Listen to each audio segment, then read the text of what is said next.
Assalamualaikum warahmatullahi wabarakatuh. Kami dari kelas 10 MIPA 3 kelompok 2 ingin mempresentasikan hasil dari kerja kelompok kami yang berjudul Manusia Purba. Manusia purba sering disebut dengan manusia prasejarah atau manusia yang hidup sebelum tulisan ditemukan. Manusia purba yang paling tertua di dunia diperkirakan berumur lebih dari 4 juta tahun yang lalu. Maka dari itu, para ahli sejarah menyebutkan sebagai prehistoric people atau manusia prasejarah. Manusia purba banyak ditemukan di berbagai bagian dunia, tapi lebih banyak ditemukan di negara Indonesia, atau bisa melewati peninggalan peralatan yang digunakan oleh manusia purba, seperti peralatan rumah tangga, senjata, bangunan, dan perhiasan. Egonadobius adalah yang pertama kali tertarik meneliti manusia purba di Indonesia setelah mendapatkan kiriman sebuah tengkorak dari Digevon Rex Conten yang menemukan tengkorak di Wajak Tulung Agung. 2. GHR Conconigesworth. Hasil penemuannya adalah fosil tengkorak di Ngandong, Blora tahun 1936, ditemukan tengkorak anak di Perning, Mojokerto tahun 1937 sampai 1941. Ditemukan tengkorak tulung dan rahang Homo erectus dan Meganthropus Paleojavanicus di Sangiran, Solo. Manusia purba ini ditemukan oleh seorang arkeologi dari Belanda yang bernama Van Conwoord. Di unsur-unsur namanya terdiri dari kata Megan berarti besar, Anthropus sama dengan manusia, Paleo tua, dan Javanicus berasal dari Jawa. Diperkirakan Meganthropus Paleojavanicus hidup sejak 1 juta sampai 2 juta tahun yang lalu. Ciri-ciri manusia purba jenis Meganthropus Paleojavanicus: yang pertama, memiliki tulang pipi yang sangat tebal. Kedua, memiliki otot rahang yang kuat. Ketiga, tidak memiliki dagu dan memiliki hidung yang besar. 4. Memiliki tonjolan belakang yang tajam. 5. Memiliki tulang kening menonjol. Tinggi badan sekitar 165 sampai 168 cm, berbadan tegap dan volume otot 900 cm.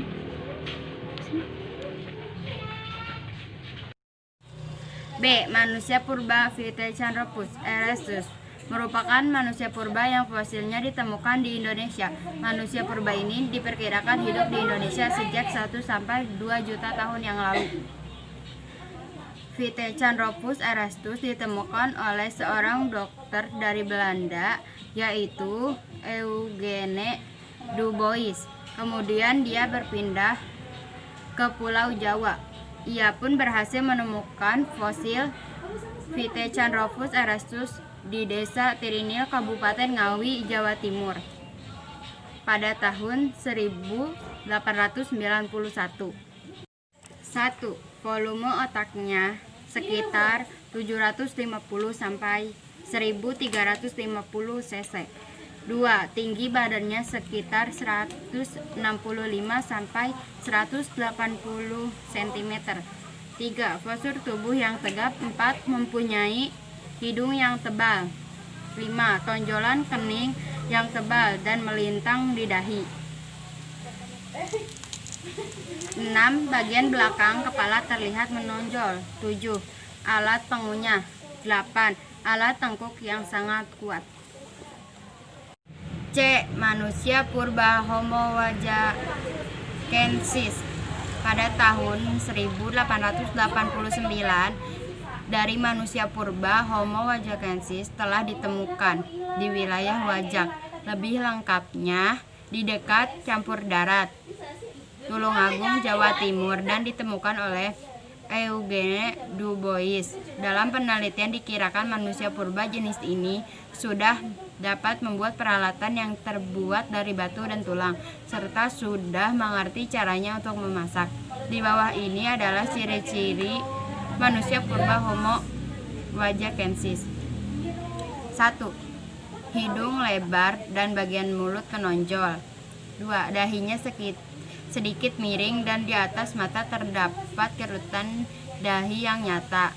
3. Pipinya menonjol ke samping. 4. Berat badannya 30 sampai 150 kg.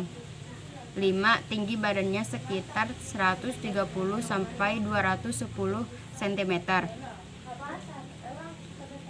6. Jarak antara hidung dan mulut masih jauh. 7. Berdiri dan berjalan sudah tegak.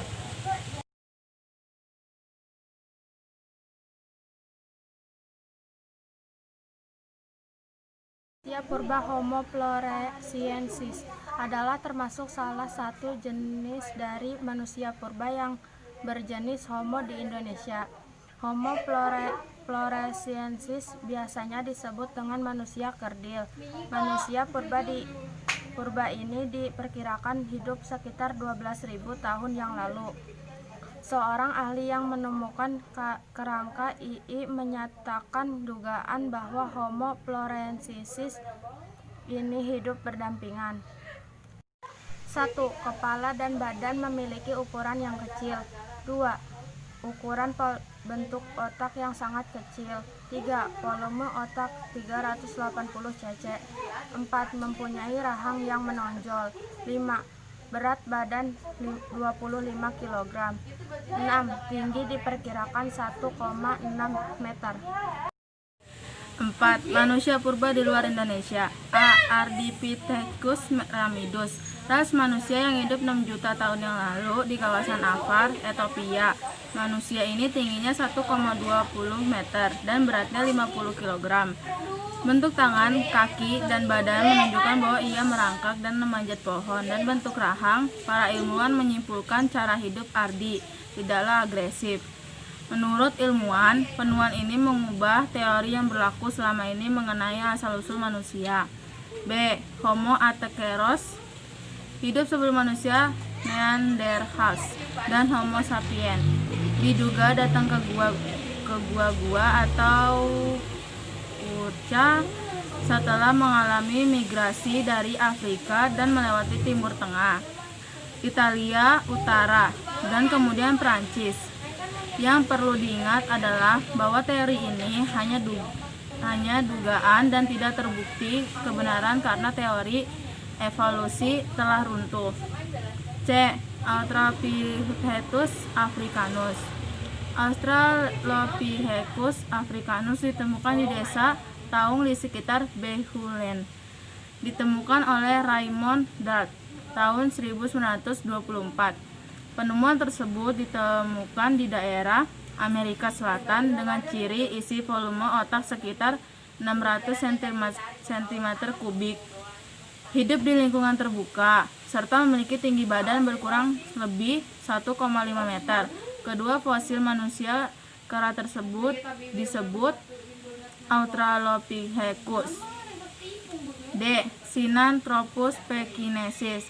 Sinanthropus pekinensis adalah manusia purba yang fosilnya ditemukan di Gua Naga, daerah Peking, negara Cina oleh David Black and Frank Weidenreich. Sinanthropus pekinensis dianggap bagian dari kelompok Pithecanthropus karena memiliki ciri tubuh atau badan yang mirip serta hidup di era zaman yang bersamaan. E. Meganthropus paleojavanicus ditemukan di Sangiran di Pulau Jawa oleh von Koningswald pada tahun 1939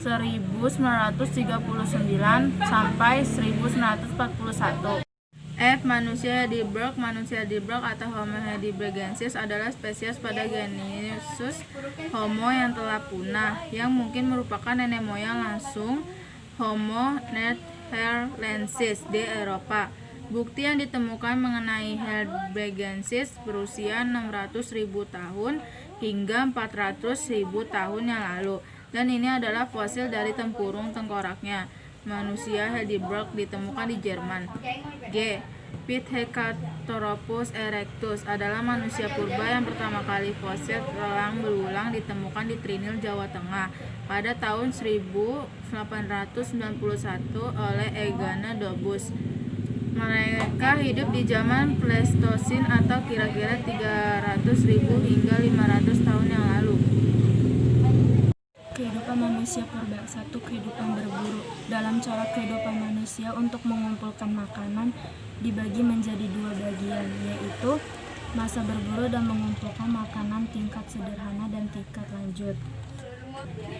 2. Masa bercocok tanam. Salah satu ahli menyatakan bahwa manusia purba lebih dahulu berternak hewan. Beberapa ahli lainnya juga menyatakan bahwa keadaan yang terjadi sebelumnya, hewan-hewan sering diburu dan masa reproduksinya cukup lambat, menjadi manusia beralih bercocok tanam. Pada sekitar tahun 10.000 SM mulai beralih ke tanaman. 3. Masa mengenal kepercayaan. Seiring dengan perkembangannya kemampuan berpikir manusia purba, mereka mulai mengenal kepercayaan terhadap kekuatan lain di luar dalam dirinya, sehingga mereka melakukan upacara atau ritual khusus untuk menjalankan kepercayaan yang diyakinkan memberi kekuatan. Sistem kepercayaan dipercaya manusia pada masa prasejarah antara lain animisme, dinamisme, dan 1. Kapak genggam. Pertama adalah kapak genggam yang digunakan oleh manusia jenis Pithecanthropus untuk berburu. Strukturnya dan bentuknya masih sangat sederhana. Ada satu bagian yang tajam, yaitu hanya terdapat di satu sisi saja. Ditemukan beberapa tempat, yaitu di Trunyan, Bali, Awang Bangkal, Kalimantan Selatan, dan Kalianda, Lampung. 2. Alat serpi. Kedua adalah alat serpi. Alat ini digunakan oleh manusia purba untuk menusuk, memotong, dan melubangi kulit binatang dan terbentuk dari batu. Diperkirakan alat ini merupakan serpihan-serpihan dari batu yang dibuat sebagai kapak genggam. Alat ini ditemukan di Saringan dan Gombong, Jawa Tengah, serta Cabenge, Flores.